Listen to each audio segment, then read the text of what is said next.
लखनऊ से इस बीच बड़ी खबर मिल रही है। कल देर रात हुई बीजेपी कोर कमेटी की बैठक और सीएम योगी दोनों डिप्टी सीएम भी शामिल हुए। यूपी प्रभारी बैजयंत पांडा भी मौजूद रहे। पीएम के आजमगढ़ काशी दौरे पर हुआ है मंथन। लोकसभा प्रत्याशियों को लेकर भी मंथन किया गया। दूसरी सूची के लिए पैनल तैयार किया गया है। 4 विधानसभा सीट पर उपचुनाव पर मंथन हुआ है।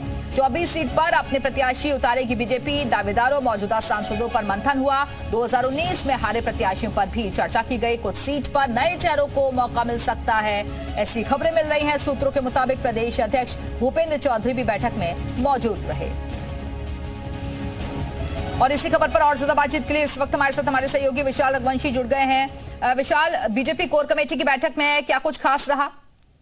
देखिए, बीजेपी कोर कमेटी की बैठक में बाकायदा जो आगामी दिनों में प्रधानमंत्री की रैलियां होनी है, इसके साथ साथ जो चुनावी तैयारियां हैं उस पर मंथन हुआ। इसके साथ ही साथ सबसे महत्वपूर्ण था कि जो अब प्रत्याशियों की जो लिस्ट है, जो सेकेंड लिस्ट बीजेपी की आने वाली है, उनके जो नामों का पैनल है वो तैयार किया गया है और 24 सीटों पर भाजपा अपने प्रत्याशी उतारेगी। क्योंकि कुल 29 सीटें रह गई हैं, जिनमें से 5 सहयोगी को देने की बात हो चुकी है। तो ऐसे में ये कहा जा रहा है कि अब केवल जो है 24 सीटें हैं, इन पर अपना प्रत्याशी जो है वो बीजेपी उतारेगी। इसको लेकर पूरी तरह से तैयारी कर ली गई है और इस पूरी बैठक में इन पैनलों को जो है तैयार करके केंद्र को भेज दिया गया है। इसके साथ साथ कुछ नए सीटों पर नए उम्मीदवार उतारने की तैयारी की जा रही है। इसको लेकर ये पैनल जो है तैयार करके भेजा गया है और अब ये कहा जा रहा है कि इन्हीं नामों के आधार पर जो केंद्रीय पार्लियामेंट्री बोर्ड है वो तय करेगा कि किसको उम्मीदवार बनाया है। इसके साथ साथ 4 सीटों पर विधानसभा का उपचुनाव भी बिल्कुल, तो कुछ सीटों पर नए चेहरों को भी मौका मिल सकता है और इसी के चलते केंद्र को ये पैनल भेजा गया है नामों का। दूसरी लिस्ट में किन किन का नाम सामने आता है ये देखना होगा। बहुत बहुत शुक्रिया आपका विशाल इस जानकारी के लिए।